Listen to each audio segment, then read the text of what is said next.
Sa video na ito, ipapakita ko ang mga travel requirements, lalong-lalo na kung kayo ay isa pong former Filipino citizen. Ano-ano po ba ang dapat dalhin? Ano-ano ang mga dapat gagawin 3 araw bago umuwi ng Pilipinas? Unang-una, wala pong official website kung saan makikita ang lahat ng requirements para sa mga uuwing mga pasahero, lalong-lalo na sa mga former Filipino citizens or sa mga foreign nationals. Pangalawa, bukod pa sa mahal na po ang ticket ngayon pag-uwi ng Pilipinas, kailangan mo pang isipin ang inyong bagahe kung kayo ay magkakaroon ng mga checked baggages at mga bagay na ilalagay nyo po sa inyong hand carry at mga checked baggages. Pangatlo, iisipin mo pa ang mga documentary requirements na dadalhin para maka-travel sa Pilipinas.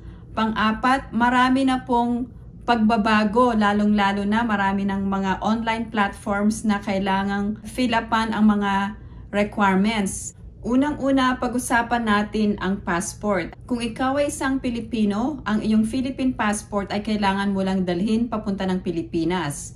At kung ikaw naman ay isang dual citizen at ikaw ay merong foreign passport pero wala kang Philippine passport, kailangan mong dalhin ang iyong foreign passport at dual citizenship documents. Ito po ay para sa mga dual citizens. At kung ikaw ay magdadala ng dual citizenship documents, 3 pages ang kailangan nyo pong dalhin. Kailangan po ay original po ang mga dokumentong dadalhin sa Pilipinas. Kung ikaw naman ay isang former Filipino citizen, ang kailangan mong dalhin ay isang foreign passport. Unang-una, ang foreign passport dapat po ang validity ay 6 months or more than 6 months. So, kailangan ba ng visa pag-uwi ng Pilipinas? Kung ikaw ay isang Pilipino or dual citizen, hindi mo kailangan ng visa papunta ng Pilipinas. Pangalawa, kung ikaw ay former Filipino citizen, kailangan mo ba ng visa papuntang Pilipinas? Tandaan mo na kapag ikaw ay naging foreign citizen ng ibang bansa, automatic po na nire-renounce mo na ang pagiging Filipino citizen. So, kailangan ba ng isang former Filipino citizen ng visa papunta ng Pilipinas or pag-uwi ng Pilipinas? So, depende po sa inyong nationality. So, makikita po sa isang batas, sa isang Executive Order number 408. So, ito po ay listahan ng mga bansa kung saan pwede kang magbiyahe sa Pilipinas na hindi mo na kailangan ng visa at ikaw ay pwedeng magstay sa Pilipinas ng 30 days.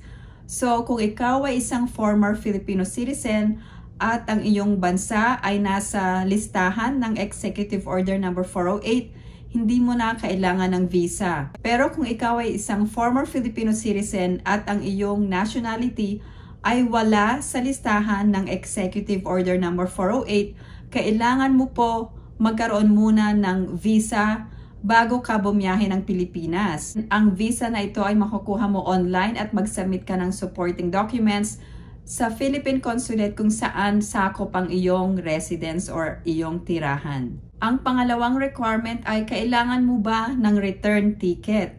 Kung ikaw ay isang former Filipino citizen, hindi mo kailangan ng return ticket as long as maipakita mo ang mga importanteng immigration entry requirements.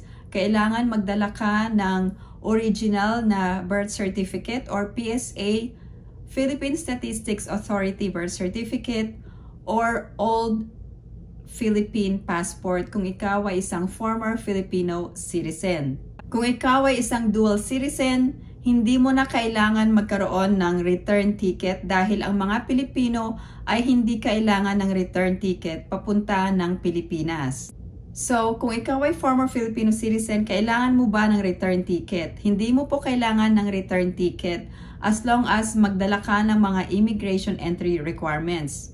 Kung ikaw naman ay isang Pilipino or former Filipino citizen at ikaw ay babiyahe kasama ang iyong foreign husband or foreign citizen children, pwede pong mag-avail po sila ng tinatawag na balikbayan privilege. So, pwede rin po silang magstay sa Pilipinas ng hanggang 1 taon at hindi na po kailangan ng return ticket as long as meron kayong maipapakita na immigration entry requirements.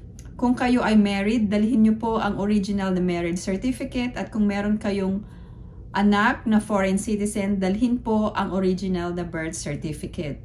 Ang isa pang requirement ay ang pagre-register sa e-travel.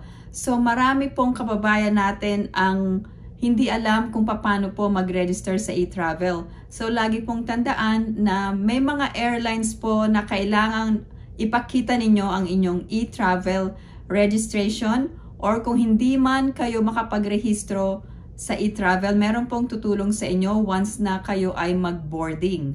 Lahat po ng babiyahe ng Pilipinas, except po kung kayo ay isang foreign diplomat, so lahat po ng babiyahe, foreign national or Filipino citizens or dual citizens, kailangan nyo po mag-register sa e-travel within 3 days po ito bago po kayo bumiyahe. So kung kayo ay babiyahe on the 3rd day, so from today, and then within the next 3 days, kailangan nyo na pong mag-register for e-travel dahil ang requirement po ay within 72 hours prior to departure from the country of origin. So, kung meron po kayong connecting flight, meron pong information na ilalagay nyo po ang inyong connecting flight sa e-travel registration. Ngayon, kung meron po kayong mga bagahe, kailangan nyo pong mag-fill out ng customs declaration form. So, meron pong tinatawag na online customs declaration form, at nakalink po ang online customs form na ito sa e-travel registration. So, once nakapag-rehistro na kayo sa e-travel, lalabas na po ang mga impormasyon tungkol sa pagre-rehistro sa online customs declaration form. Marami po ang nalilito kung ano po ang ide-declare sa online customs declaration form. So, meron pong mga questions or mga katanungan, at aansweran nyo lang po ito or isasagot nyo po ay yes or no. Kung ang sagot po ninyo ay yes, kailangan po ay i-declare nyo po ang description ng mga dadalhin at ang mga corresponding price po or ang presyo or the value of the goods. Kung wala po kayong i-declare, kailangan nyo rin pong mag-fill out ng online customs declaration form. Kung meron po kayong time, bago po kayo mag-travel, for example po from 3 to 6 months, bago kayo mag-travel sa Pilipinas, ang usually na i-recommend ko ay ipadala nyo na po sa Pilipinas ang mga bagahe or ilagay nyo na po sa box or sa package bago po kayo bumiyahe. So at least mga 75 days po para meron pong allotted time para makarating ang inyong bagahe pagdating nyo po sa Pilipinas. So kung wala na po kayong time na magpadala muna ng box papunta ng Pilipinas, ang mga dadalhin nyo po ay pwede nang i-check baggage na lang or sometimes i-hand carry. Kung kayo ay magdadala ng mga valuable items gaya ng mga electronics or jewelry or mga designer items, importante po na i-hand carry nyo po ang mga valuable items para po sa inyong security. Pero sa ibang mga bagay, ilagay nyo na lang po ito sa inyong checked baggage. Lalong-lalo na kung marami po kayong valuable items at hindi nyo po ma-carry lahat ito at ilalagay nyo po ito sa inyong checked baggage, ang ire-recommend ko po ay picturean nyo po. Gawa po kayo ng inventory or list ng mga items na nakalagay sa inyong checked baggage at picturean nyo po, videohan nyo po ang mga gamit na ito, lalong-lalo na kung may mga valuable items. So, para pagdating ng Pilipinas, alam nyo po na ito po yung mga items na i-claim nyo po sa baggage area at alam po ninyo na kung meron pong mawala, pwede po kayong mag-claim. Salamat po sa pagsubaybay sa aking YouTube channel at huwag niyo pong kalimutang i-like at subscribe. Salamat po sa pagsubaybay. Ako po si Jocelyn and I hope everyone is staying safe and have a great day.